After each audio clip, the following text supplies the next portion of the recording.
우리는 기도에 대해서 많은 얘기를 듣기도 하고요. 또 공부도 하고 배우기도 하고 또 실제로 성경에서는 기도를 어떻게 얘기하고 있나 우리가 많이 또 알고자 노력하기도 합니다. 여러분들은 기도를 어떻게 정의를 내리고 있습니까? 기도는 한마디로 하나님께 말씀하는 것입니다. 아주 간단하게 표현하면 하나님께 우리가 하나님과 대화를 하는 것이죠. 그래서 기도는 하나님께 우리가 말하는 것이기 때문에 기도의 가장 중요한 특징이자 가장 핵심적인 특징은 기도는 매우 단순하다는 것이에요. 복잡하게 생각할 것이 아니라 기도는 우리가 단순하게 생각하고 실천할 수 있다는 것입니다. 자녀가 부모에게 얘기하듯 부부간의 대화를 나누듯 친구간의 대화를 나누듯 우리는 그렇게 하나님께 단순하게 나아가서 우리의 필요를 하나님께 간구할 수 있는 것이죠. 그러나 기도는 단순할 뿐만이 아니라 기도의 대상이 하나님이시기 때문에 기도는 또한 정중하게 격식을 갖춘 것이기도 합니다. 이 두 가지가 굉장히 역설적일 수도 있지만 그러나 상호 보완적인 특징이 있는 것이죠. 기도는 간단하면서도 단순한 일이기 때문에 우리가 언제라도 편한 마음으로 하나님께 나아갈 수 있지만 또한 기도의 대상이 하나님이시기 때문에 우리가 정중하게 격식을 갖춰야 될 필요도 있는 것이죠. 그래서 우리가 개인적으로 기도할 때는 정말 자녀가 자유함을 갖고 부모에게 나아가든 하나님께 예수님의 이름에 의지해서 우리는 자유함을 갖고 나아가서 하나님께 마음껏 기도하며 간구하며 토로합니다. 아울러서 우리는 또한 하나님께 기도할 때 두려움과 경외감을 갖고 우리는 하나님께 격식을 갖추어서 기도하기도 하죠.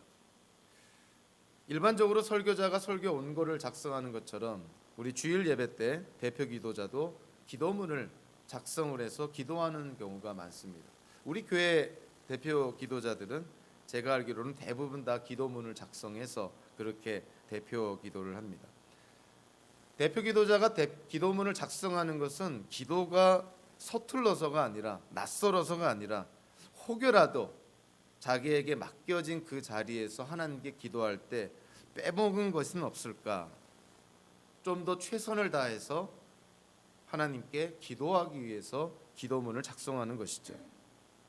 제가 존경하는 목사님이 어느 후배 목사님 목사 안수식 때 그분에게 맡겨진 순서가 그 목사 안수를 받는 목사님을 위한 기도였습니다. 오랫동안 목회를 하시면서 얼마나 많이 기도를 하셨겠어요. 근데 후배 목사님의 그런 목사 안수식을 위해서 기도문을 작성해서 그 짧은 시간 안에 그 목사 안수를 받는 후배 목사를 위해서 정성껏 기도하는 모습을 봤습니다. 그분이 기도가 서툴러서가 아니라 그분이 기도가 약해서가 아니라 후배 목사를 위해서 최선을 다해 하나님께 간구하기 위해서 그 많은 목회 경력이 있음에도 불구하고 기도문을 작성해서 그렇게 기도하는 것이었던 것이죠. 10여 년 전에 제가 이곳에 와서 위임 예배를 받을 때 시카고에 계시는 많은 노예 목사님들이 위임 예배를 참석해서 각자에게 주어진 순서를 맡아서 진행을 했습니다. 근데 지금도 그 당시에도 그랬지만 지금도 가장 기억에 남는 것은 위임 예배 때 저를 위해서 설교해 준 목사님이 아니라 그 다른 순서를 맡은 목사님이 아니라 그 짧은 기도의 순서를 맡으신 목사님이 가장 기억에 남습니다. 위임 예배가 끝나고 나서 저랑 제 아내가 공통적으로 얘기한 게 있어요. 기도가 너무 우리한테 은혜가 됐다. 기도의 시간이라는 것이 그 순서상 뭐 길어야 1, 2분 아니겠습니까? 그 1, 2분에 기도하는 그 시간에 그 목사님이 얼마나 최선을 다해서 저를 위해서 기도해 주시고 이 공동체를 위해서 기도해 주셨는지 지금도 노회에서 그 목사님을 만나면 항상 감사하는 마음이 있습니다. 하박국서 3장은 하박국 예언자가 하나님께 드린 질문에 대해서 하나님의 응답을 받고 그냥 그 응답에 내키는 대로 기록한 것이 아니라 하나님의 응답을 심사숙고해서 하나님께 드리고자 하는 말씀을 체계적으로 치밀하게 구성해서 기록한 것이 하박국서 3장입니다. 그래서 하박국서 3장은 그냥 즉흥적이고 충동적인 어떤 그런 기도문이 아니라 하박국 예언자가 하나님과 질의응답을 통해서 깨달은 것을 정말 나름대로 심사숙고하고 그래서 가장 하나님께 바르게 기도하기 위해서 일종의 기도문을 작성한 것이라고 볼 수가 있는 것이죠.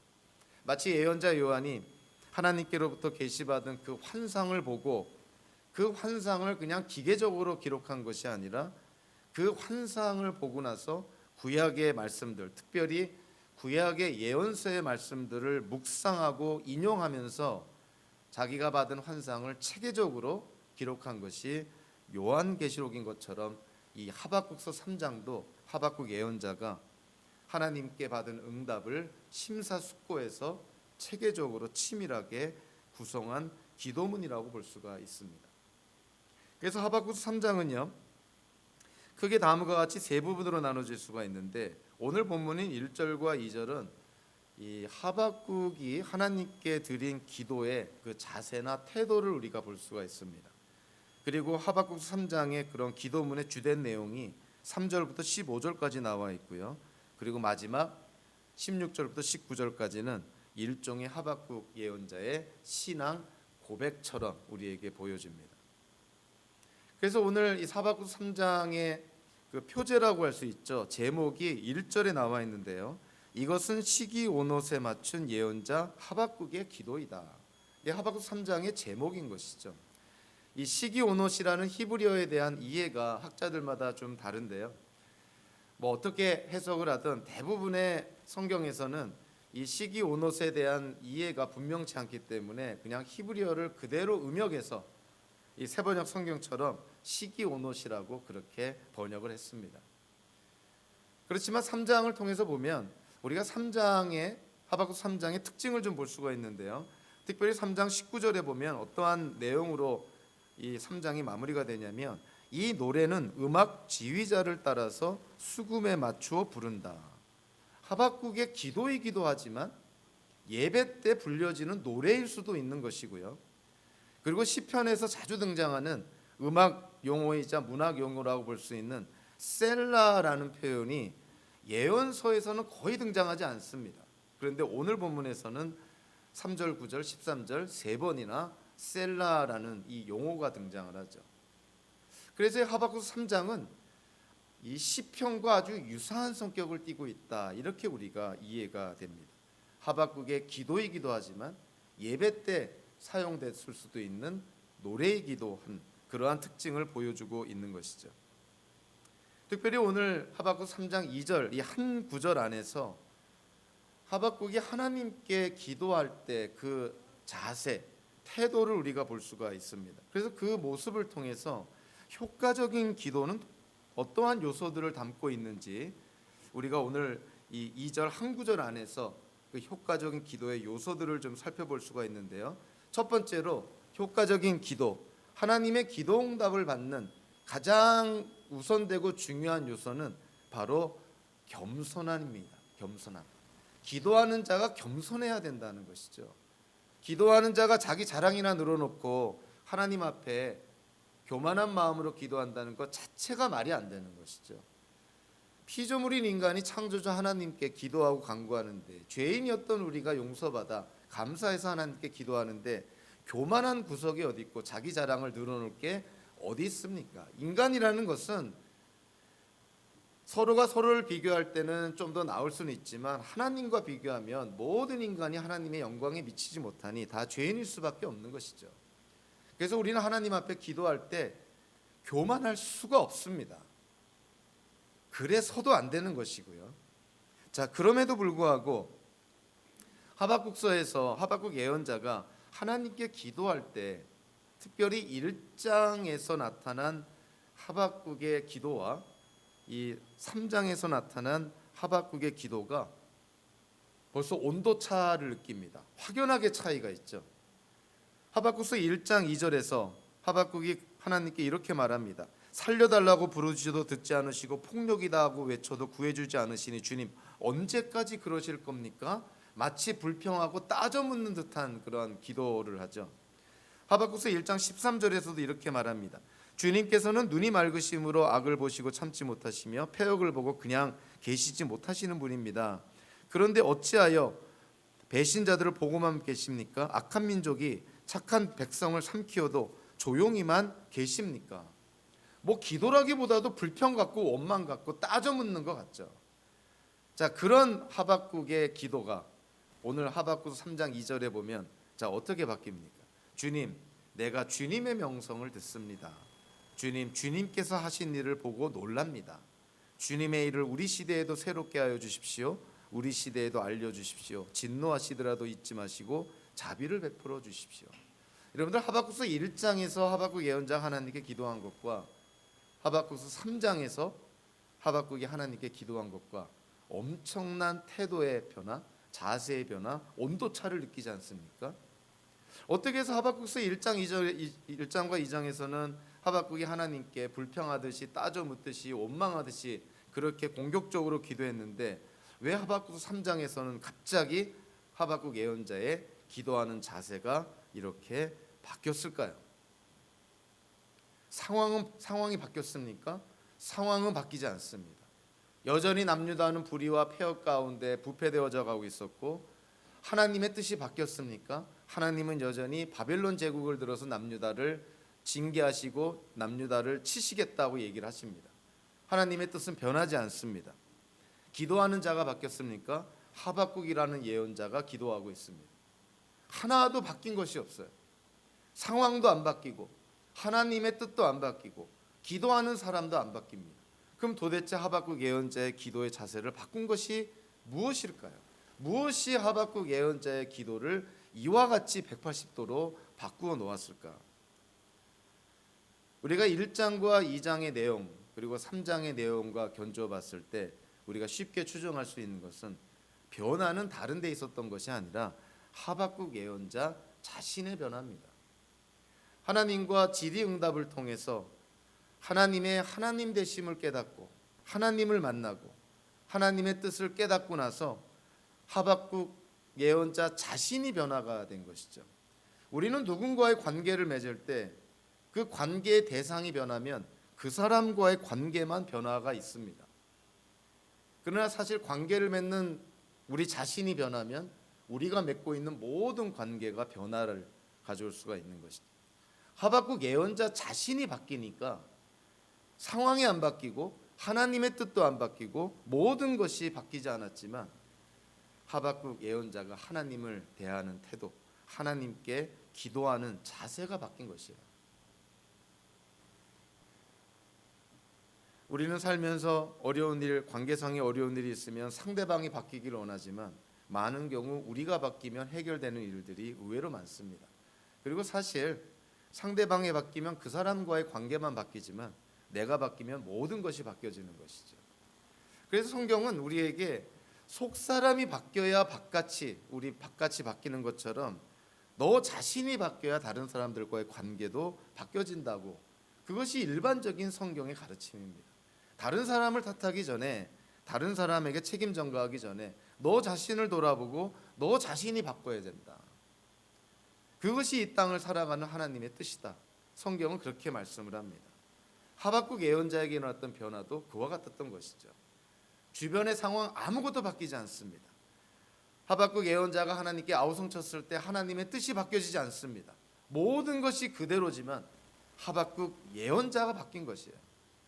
자신이 바뀌니 모든 것이 변화가 없더라도 하나님을 바라보는 시각도 바뀌고 자기에게 닥쳐오는 환경을 바라보는 시각도 바뀌어지는 것이고, 이전에는 하나님께 불평했지만 이제는 오히려 하나님께 더 진실되게 간구하고 더 하나님의 하나님 되심을 인정하는 그러한 모습을 우리가 보게 되는 것이죠. 하박국 예언자의 기도의 두 번째 특징은요, 하나님을 경배하고 하나님을 찬양하는 모습입니다.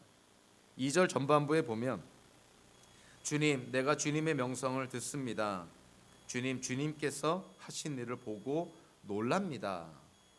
이 놀라다라고 번역을 했지만 사실 히브리어 원어는 두려워하다, 경외하다라는 뜻이 오히려 더 주된 뜻이에요.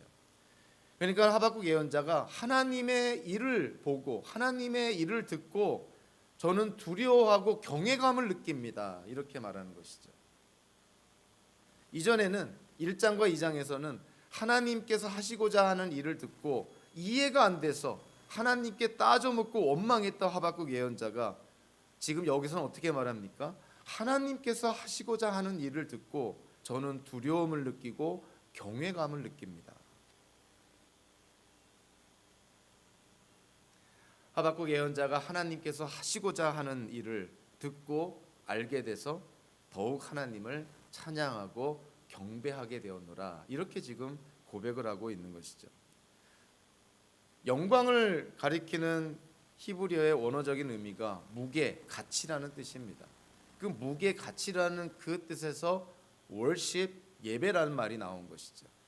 가치는 worth라고 그러잖아요. 그 worthship, 하나님의 가치를 인정하는 그 어떤 우리의 경배하는 모습, 그것이 worship으로 바뀐 것입니다. 그러니까 우리가 하나님을 예배한다는 것은 하나님의 가치를 인정하는 것, 하나님의 하나님 되심을 인정하는 것이 예배라는 것이죠. 그래서 저와 여러분들이 현대 교회에서 예배를 드릴 때 예배 중심의 예배 목적의 예배 대상이 누가 돼야 되냐면 하나님이 돼야 되는 것이죠. 그래서 우리가 찬양을 할 때에도 기도를 할 때에도 하나님의 말씀을 전할 때에도 예배의 모든 순서가 다 온전히 하나님을 향해야 됩니다. 하나님의 가치를 인정하는 것이 예배고요. 하나님의 하나님 되심을 인정하는 것이 예배이기 때문에 그런 것이죠. 우리는 기도할 때 기도에 관한 그런 공부나 또는 양육과정의 교재를 보면 자주 등장하는 그런 약어가 있죠. 일종의 그 사자성어처럼 그 ACTS라는 말을 씁니다. 액치라는, 이게 뭐 사도행전이라는 성경의 책이기도 하지만 ACTS는 각각의 어떤 단어의 이니셜을 딴 건데, A는 adoration, 찬양을 의미하고, C는 confession, 고백이나 회개를 의미하고, T는 thanksgiving, 감사를 의미하고, S는 supplication, 간구, 청원을 의미합니다. 그래서 ACTS가 우리 기도의 아주 핵심적인 요소다. 그래서 우리가 기도할 때 이 네 가지 요소를 잘 기억하고 하나님께 기도하면 성경적인 기도를 할 수 있다는 것이죠. 자, 그런데 문제는 이 내용도 중요하고 순서도 중요하지만 이 ACTS라는 기도의 요소가 우리의 기도의 시간과 견주어 봤을 때 각각의 요소에 할당되는 시간이 얼마나 되느냐 한번 생각해 볼 필요가 있다는 것이죠. 우리가 기도할 때 얼마나 하나님을 찬양하는데 기도의 시간을 쓰고 있나요? 우리의 기도의 시간을 100%라 그런다면 하나님을 찬양하는 데에 우리의 기도는 몇 %나 쓰고 있나요? 아마도 20% 넘어갈까요? 제가 생각할 때는 하나님을 찬양한다고 했을 때 그 하나님을 찬양하는 기도의 시간은 정말 네 가지 요소 중에서 가장 짧지 않을까. 그런데 한편으로 생각해 보면 우리가 다른 어떠한 기도의 요소보다도 제일 많이 할당해야 될, 제일 많이 우리가 시간을 써야 될 것이 하나님을 찬양해야 되는 것 아닌가.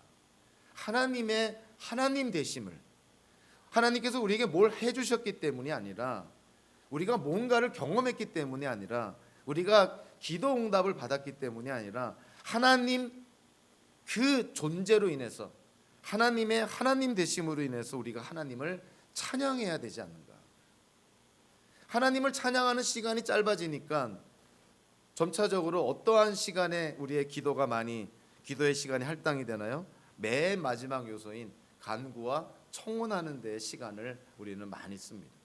하나님을 찬양하는 데 시간을 많이 쓰면 우리의 어떤 문제나 우리의 어떤 어려움이나 우리를 바도하고 있는 그러한 문제들이 적지 않은 경우에는 저절로 해결되는 경우가 많은데, 하나님을 찬양하는 기도의 시간이 짧다 보니까 자꾸만 기도가 우리 중심이 되어서 하나님께 간구하고 하나님께 요청할 그쪽 요소들로만 자꾸만 우리가 시간을 많이 쓰게 되는 것이죠. 그래서 우리가 기도할 때 의도적으로 그리고 노력을 해서 하나님을 찬양하는 그 시간을 우리가 많이 갖도록 노력해야 됩니다. 어찌 보면은 성경에서 계시된 하나님을 우리가 많이 얼마나 많이 알고 있느냐는 우리가 기도할 때 하나님을 얼마나 찬양할 수 있느냐, 그걸 통해서도 우리가 간접적으로 깨닫게 되는 것이죠.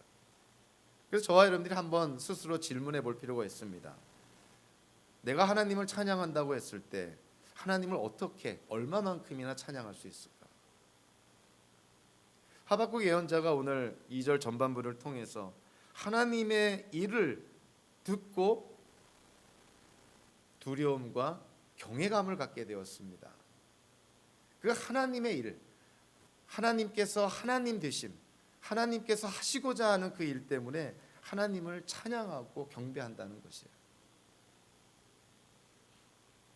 효과적인 기도의 세 번째 요소는 우리가 겸손한 태도와 또 하나님을 찬양하는 그러한 우리의 모습과 아울러서 우리가 하나님께 기도하며 간구하고 요청하는 것이 하나님의 바램과 일치해야 된다는 것이죠.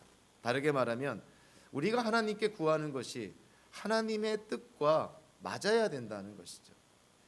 성경에서 계시된 하나님의 뜻과는 다른, 하나님의 뜻과는 반대되는 것을 우리가 아무리 열심히 기도한들 그것이 어떻게 하나님께서 기뻐 받으시고 어떻게 하나님께로부터 기도 응답이 있겠냐 하는 것이에요.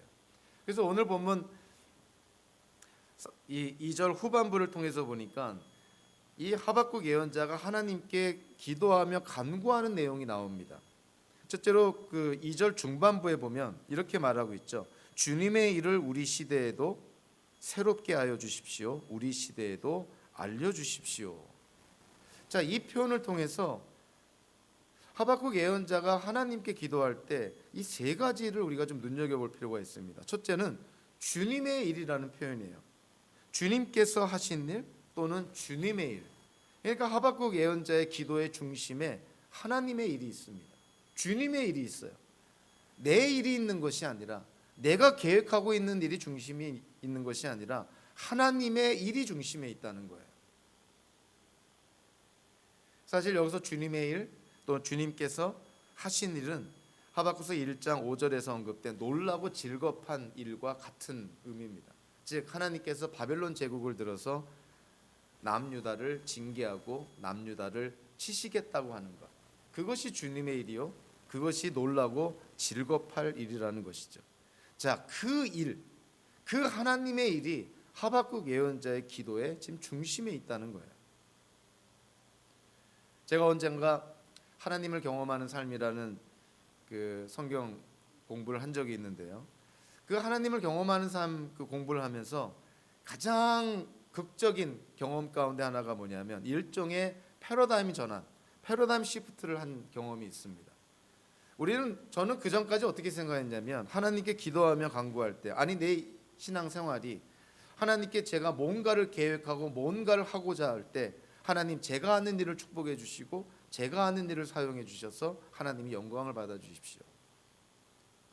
그렇게 기도하고 또 그러한 방향으로 나름대로 봉사하고 헌신했는데 이 하나님을 경험하는 삶을 공부하면서 그것이 바뀌어졌어요. 어떻게 바뀌어졌냐면 이제는 내가 하는 일을 하나님 축복해 주시고 사용해 주세요가 아니라 하나님께서 하시는 일에 제가 동참하겠습니다.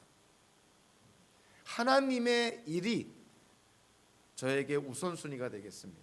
제가 계획하고 제가 하고자 하는 일, 제가 목적하는 일을 하나님이 사용하시고 축복해 주시고 하나님 영광 받아 주십시오가 아니라 하나님께서 하시는 일을 제가 참여하고 하나님께서 하시는 일에 동참하겠습니다. 어찌 보면 별것 아닌 것 같지만 굉장한 그런 관점의 변화입니다. 우리는 기도할 때 과연 내 일이 중심에 있는지 하나님의 일이 중심에 있는지 한번 생각해 볼 필요가 있는 것이죠. 내가 중심이 된다면 여전히 우리의 기도는 그렇습니다. 하나님 제가 하는 일을 축복해 주시고 제가 하는 일에 하나님 사용하여 주시고, 물론 하나님의 영광을 위해서 하긴 하지만 어쨌든 중심에는 내가 하는 일이 있는 거예요. 근데 하박국 예언자는 내가 하는 일이 아니라 누구의 일이 중심에 있냐면 주님의 일입니다. 주님의 일, 하나님의 일. 하박국 예언자의 이 기도하는 자세가 완전히 바뀐 것이죠. 그전에는 자기 중심으로 바라보니까 바벨론이라는 저 악한 민족이 어떻게 하나님의 언약 백성인 이스라엘 민족을 지금 삼키려 하고 침략하려고 하는데 하나님 어떻게 보고만 계십니까 하고 나름대로 정의감에 하나님께 지금 항의했었지만 오늘 본문에서는 전혀 다른 모습인 것이죠. 하나님의 일, 주님의 일. 그 하나님께서 바벨론을 들어서 남유다를 징계하고 심지어는 남유다를 침략하시겠다는 그 일. 그 일이 하박국 예언자의 지금 기도의 중심에 있어요. 더 놀라운 것은 주님의 일을 우리 시대에도 새롭게 하여 주십시오. 자, 이 새롭게 하다라고 번역을 했는데 우리 영어 성경 ESV나 또는 NASB 이런 그 성경을 좀 더 문자적으로 번역하는 그런 영어 성경에 보면 renew라는 새롭게 하다라는 단어가 아니라 revive, 즉 부흥케 하다 이런 단어를 씁니다. 그러니까 하나님의 일을, 주님의 일을 부흥케 하여 주십시오. 우리는 부흥하다 그러면 뭔가 그 교회에서 부흥에 생각하고요. 어떤 그 뜨거운 뭐 어떤 그런 거를 우리가 연상하기 쉬운데 이 부흥하다라는 말 자체가 새로운 생명이라는 의미 아니에요? 생명이 다시 일어나다 이런 의미 아닙니까? 그래서 히브리어 원어를 보니까 이 히브리어 원어는요 어떠한 단어로부터 나왔냐면 살다라는 단어로부터 나옵니다. 여기서 새롭게 하다 또는 부흥케 하다라는 이렇게 번역된 단어가 살다라는 히브리어로부터 나와요. 그러니까 이 살다라는 이 히브리어 동사를 명령형으로 표현한 것이에요. 그러니까 하박국 예언자가 지금 하나님께 뭐라고 간구하고 있냐면 하나님의 일에 생명을 부여해 주십시오. 즉 하나님의 일을 속히 하십시오. 이런 것입니다. 자, 이전에는 하나님이 바벨론 제국을 들어서 남유다를 징계하고 남유다를 침략하겠다고 했을 때 하박국 예언자가 발끈하잖아요. 아니 어떻게 그럴 수가 있습니까? 어떻게 악한 민족이 선한 민족을 지금 집어삼키려고 하는데 하나님 가만히만 계십니까? 그런 하박국 예언자가 오늘 본문에서는 어떻게 말한다고요? 하나님께서 하시고자 하는 일을 빨리 행하십시오. 하박국 예언자의 생각이 바뀐 거예요. 이전에는 자기가 생각할 때는 하나님의 방법이 뭔가 잘못된 것 같았는데 하나님과 질의응답을 통해서 하나님의 뜻을 깨닫고 또 하나님을 만나고 또 하나님을 경험하고 체험함으로 말미암아 하나님께 기도의 내용이 바뀝니다. 이제는 하나님의 일을 바꿔주십시오가 아니라 하나님의 일에 생명을 부어주십시오. 하나님의 일을 속히 하십시오. 이렇게 요청합니다. 한마디로 하박국 예언자가 기대한 것은 아니지만 하나님의 계획을 신뢰하게 된 하박국 예언자의 믿음을 가장 극명하게 표현하는 표현입니다. 내가 원하고 바라고 기대하고 예상했던 하나님의 응답은 아니었지만 그것이 하나님의 뜻이라면 하나님의 일을 속히 행하여 주십시오. 저와 여러분들도 우리가 살면서 우리가 원하던 것을 우리가 바라던 것을 혹은 우리가 원하던 때 바라던 때 하나님께로부터 응답이 오지 않을 수도 있고 또는 우리가 예상치 못했던 다른 것이 올 수도 있습니다. 그러나 만약에 그것이 하나님의 응답임에 분명하다면 우리 하박국 예언자 같이 기도하도록 노력할 필요가 있는 것이죠. 비록 그것이 하나님의 응답이 제가 원하는 제가 가장 바랬던 것은 아니지만 만약 그것이 하나님의 응답이요 그것이 하나님의 뜻이라면 하나님 빨리 그대로 행하십시오. 하박국 예언자는 더 나아가서 하나님의 일을 빨리 행해달라 이렇게 요청하면서 그것도 우리 시대라는 표현을 씁니다. 이것이 뭐 먼 훗날 막연한 어떤 그 미래를 얘기하는 것이 아니라 우리 시대는 다름 아닌 바벨론이 남유다를 침략하고 바벨론을 통해서 남유다가 징계받는 그 시대예요. 자, 그 시대에 하나님의 일을 빨리 행하여 주십시오. 바벨론의 이런 침략에 대한 이 하박국 예언자의 이와 같은 응답은 정말 하박국서 1장 2장에서 하박국 예언자가 보여줬던 모습과는 전혀 다른 모습인 것이죠. 어찌 보면 하박국 예언자가 신앙적으로 성장했다 볼 수가 있어요. 하박국 예언자가 고민하고 번민하는 과정을 통해서 오히려 하나님을 더 믿게 되고 하나님을 더 신뢰하게 되었다는 것이죠. 좀 역설적이긴 하지만 하박국 예언자에게 그와 같은 고민과 갈등과 번민, 어떤 답답함 이런 것이 없었다면 하나님께 대한 믿음과 신뢰가 이만큼 성숙할 수 있었을까? 어찌 보면은 하박국 예언자에게 들이닥친 하박국 예언자가 겪어 나가야 될 그 어려움 때문에 하나님에 대한 믿음과 신뢰가 더 강해지고 더 성숙해진 것이 아닌가.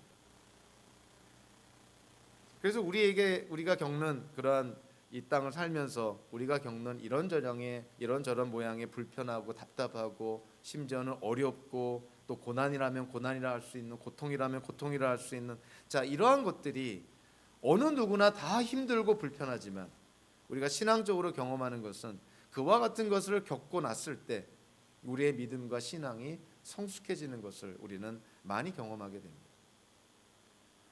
그래서 어떤 사람은 낭만적으로 표현하잖아요. 고난이 포장된 축복이다. 누가 들으면은 이게 무슨 말 같지도 않은 소리냐. 고난이 힘들어 죽겠는데 무슨 포장된 축복이라고 얘기하느냐. 이렇게 얘기할지 모르지만 고난을 다 극복하고 고난의 시기가 다 지나간 다음에 그때를 돌아보면 그와 같은 고백이 나올 수 있습니다. 맞아. 그때 힘들었지만 그때는 정말 죽기보다 힘들었지만 그 어려움을 극복하고 나니 그 어려움을 통과하고 나니 하나님과의 관계가 더 성숙해지고 하나님에 대한 믿음과 신뢰가 더 강인해졌다는 것을 많은 신앙인들의 간증을 통해서 우리가 깨닫고 또 저와 여러분들 실제적으로 경험하지 않습니까? 하박국 예언자도 그랬던 것이죠. 그 고민과 번민을 통해서 그 답답함과 그 터질 것 같은 그 답답함 그런 과정을 통해서 하나님과 질의응답을 통해서 하나님께 따져 묻고 하나님의 응답을 듣고 이런 과정을 통해서 하나님을 더 많이 알게 되고 하나님의 권위를 하나님의 존재를 인정함으로 말미암아 하나님께 대한 믿음과 신뢰가 더 강인해졌던 것이죠. 얼마 전에 제가 읽었던 그 이야기 중에서 참 감동적인 그런 이야기가 있습니다. 문학평론가요, 국문학자인 강인숙 선생이 있는데 이 강인숙 선생은 누구냐면 얼마 전에 작고한 이어령 교수의 아내입니다. 그분이 최근에 책을 하나 썼는데 그 책에서 그 이어령 교수가 아버님과의 그런 어떤 그 아버님과 한 그런 경험에 대해서 언급한 내용이 있습니다. 이어령 교수의 아버님은 1896년에 태어나서 1997년에 돌아가셨는데 무려 101살이나 사셨던 것이죠. 그래서 이어령 교수의 아버님이 이제 그의 인생의 마지막 해 1997년에 이 이어령 교수가 용인에서 강연을 마치고 또 아버님과 식사하기 위해서 집에 들려서 같이 식사를 하게 됐다고 합니다. 그래서 그 101살 된 이제 인생의 마지막 해를 사는 그 이어령 교수의 아버님이 이제 식사 기도를 하는데 그 식사 기도에서 소말리아부터 시작해서 전 세계 고통받는 이들을 위해서 간곡하게 기도를 했다고 합니다. 그러고 나서 맨 마지막에 그 이어령 교수의 아버님께서 어떻게 기도를 마무리했냐면 제 자식들을 위한 기도는 생략하겠습니다. 그러면서 식사 기도를 마쳤다고 합니다. 근데 놀라운 것은 그 당시 철저하게 무신론자였던 이어령 교수가 그 아버님 기도의 그 마지막 문장에 큰 감동을 받았다는 것이죠.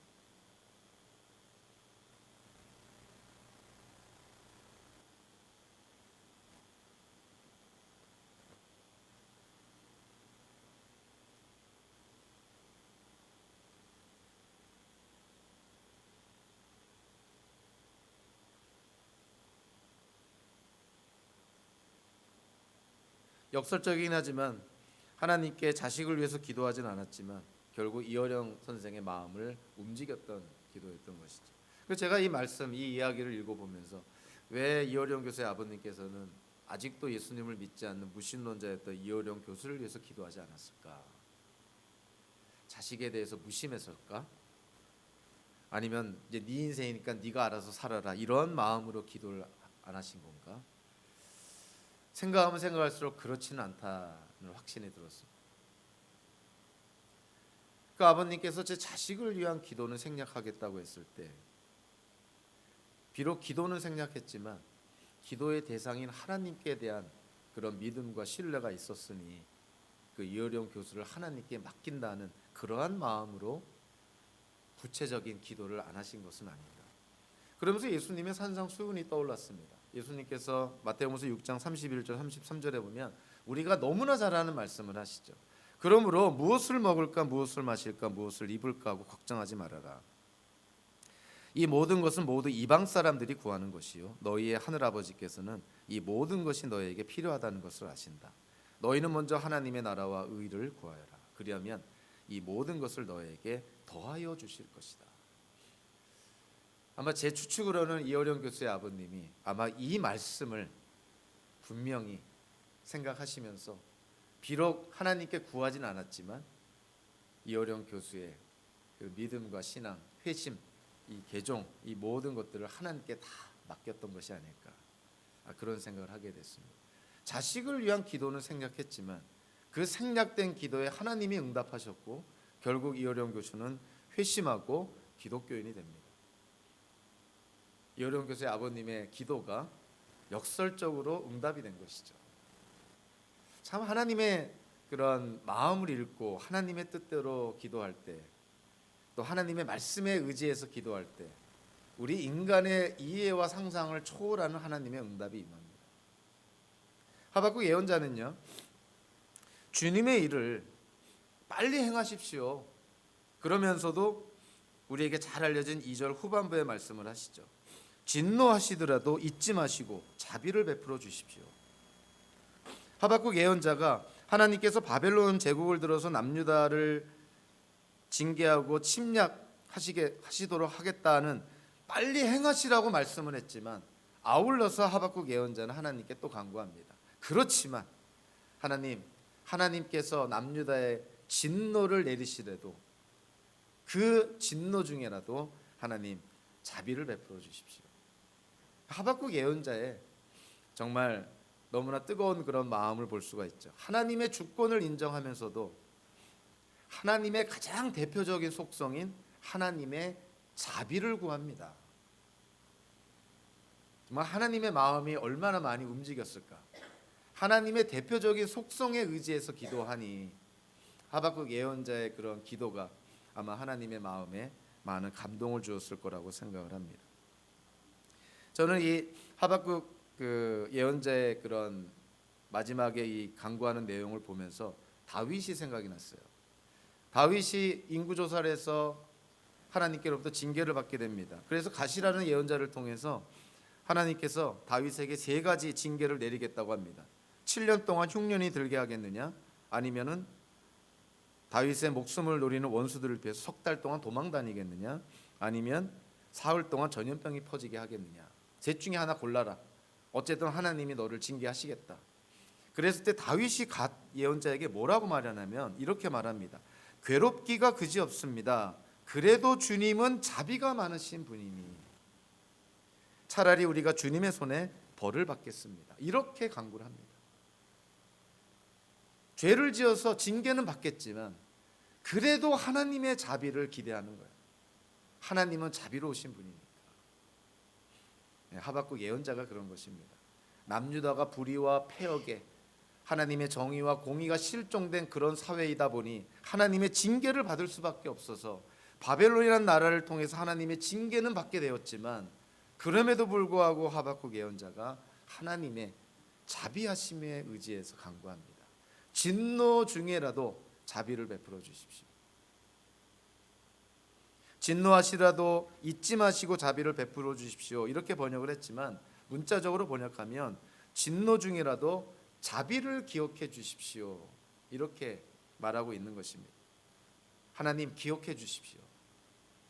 하나님의 언약 백성에게 자비를 기억해 주십시오. 이렇게 기도하고 있는 것이죠. 오늘의 말씀은 예수님의 그런 비유도 기억이 나죠. 누가복음서 18장에 보면 대표적인 기도에 대한 비유죠. 바리새파 사람과 세리의 비유. 이 바리새파 사람은 어떻게 하나님께 기도합니까? 뭐 교만하기 이를 데 없죠. 세리와 견주어서 자기가 얼마나 의로운지를 하나님 앞에 자기 자랑을 늘어놓습니다. 나는 남의 것을 빼앗은 자나 불의한 자나 간음하는 자와 같은 다른 사람들과 같지 않으며 더구나 이 세리와는 같지 않습니다. 나는 일에 2번씩 금식하고 내 모든 소득의 11조를 바칩니다. 이렇게 하나님께 기도합니다. 그러나 그와 반면에 세리는 누가복음 18장에 이렇게 언급합니다. 세리는 멀찍이 서서 하늘을 우러러볼 엄두도 못 내고 가슴을 치며 아 하나님 이 죄인에게 자비를 베풀어 주십시오 하고 말하였다. 세리는 세상의 죄인이라 손가락질 받는 세리는 하나님의 자비를 구합니다. 그러나 세상에서 의롭다고 자처하는 바리새파 사람은 하나님 앞에 자기가 얼마나 의로운지 자기 자랑을 늘어놓습니다. 이 누가복음 18장에 이 기도와 관련된 예수님의 비유에서 나오는 이 바리새파 사람, 정말 우리 하박국서 2장 4절에 대표적인 성경 구절이죠. 2장 4절의 전반부에 이렇게 묘사하는 사람들이 있지 않습니까?